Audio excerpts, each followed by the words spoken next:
When you buy a business, the purchase price is only about half the story. The other half is, are you buying the assets or are you buying the stock?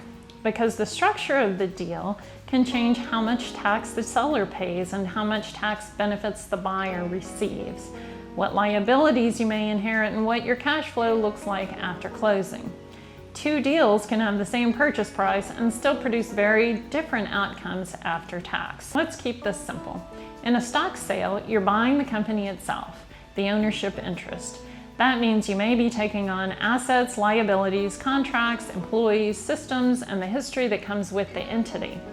In an asset sale, you're typically buying the business assets, equipment, inventory, customer list, and sometimes certain contracts, but not necessarily the legal entity. In plain terms, you're buying the business, but not always the company. Today we will talk asset sales because they are much more common when talking about small businesses. For the buyer, there can be some great benefits. The first one is potential tax benefits, we call a stepped-up basis. In an asset purchase, the buyer can often step up the basis of what they're buying. That can create future tax deductions through depreciation and amortization, which can improve cash flow after taxes. Number two, potential risk control. In many asset deals, the buyer can be more selective about which liabilities they assume.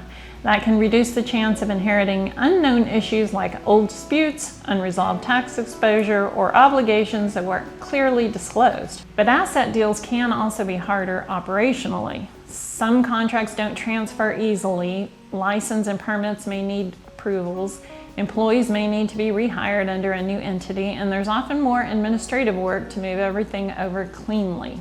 Before you agree to terms, here are some practical questions I want you to ask early on.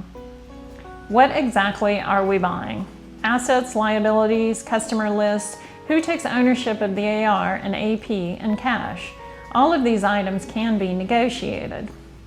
Number two, what is the tax impact for both sides? And how does it affect buyer cash flow after closing? And number three, what protections exist if something is discovered after closing? Deal structure isn't paperwork, it's the financial framework of the deal. If this was helpful, please like, subscribe, and comment. I'd love to hear from you. See you in the next video.